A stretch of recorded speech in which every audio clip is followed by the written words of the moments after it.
There is a common belief that focus is something you're either born with or you're not. It's a reasonable conclusion, but most productivity guides make one mistake.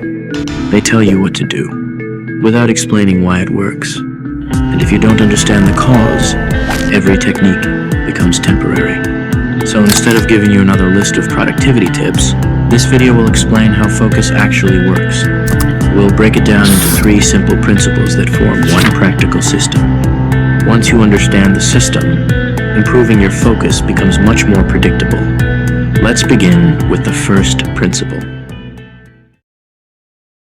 Let's begin with a simple experiment. Imagine I ask everyone in this room to be productive for the next hour. The instruction seems clear, yet every person would leave with a different objective. Some would study, some would answer emails, some would organize their workspace, others would spend the first 15 minutes deciding where to begin. The problem isn't a lack of discipline. The problem is the instruction itself. Your brain cannot focus on something as broad as be productive. It requires a precise target. Every unclear objective creates another decision, and every unnecessary decision consumes attention before the real work has even begun. That's why every focus session should begin with one specific outcome, not an entire subject, not a long to-do list. One objective, because a distracted mind isn't always chasing the wrong thing. Sometimes, it was never given the right thing to chase. As I mentioned at the beginning, this isn't some ordinary productivity guide. Most guides tell you to eliminate distractions.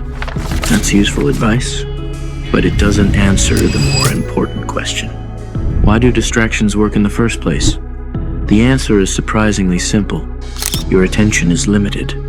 At any given moment, your brain is constantly deciding what deserves that attention the most. When you sit down to work, your task isn't the only thing asking for it. Messages ask for it. Random thoughts ask for it. Curiosity asks for it. Even the urge to quickly check something is competing for the same resource. Notice something. None of these things are powerful on their own. What makes them powerful is that they force your brain to make another decision. Should I continue, or should I switch? The more often your brain has to answer that question, the less attention remains for the work itself. This is why many people mistake willpower for focus.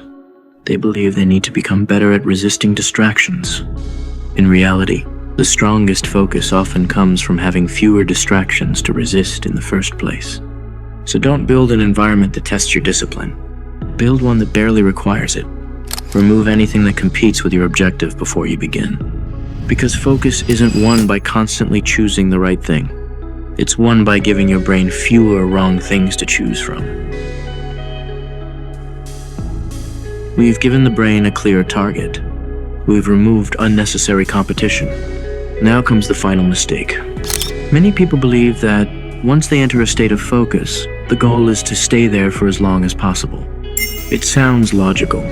It also explains why so many people finish a study session feeling mentally exhausted while remembering very little. Focus is not measured by time. It's measured by quality. The brain was never designed to maintain the same level of concentration for hours without decline. As attention begins to fade, people usually respond in one of 2 ways. They force themselves to continue, or they give up entirely. Neither solves the problem. A better approach is to recognize that concentration has a limit. When you notice the quality of your thinking beginning to decline, step away briefly. Allow your attention to recover. Then return to the same objective you defined in the first step. Notice how each principle connects to the next. A clear target tells your brain where to go. Removing competition keeps it from drifting away. Recovery allows it to return with the same level of attention. Ignore any one of these principles, and the system becomes weaker. Apply all 3 together, and focus stops depending on motivation, mood, or luck. It becomes something you can create, session after session. You got this, man.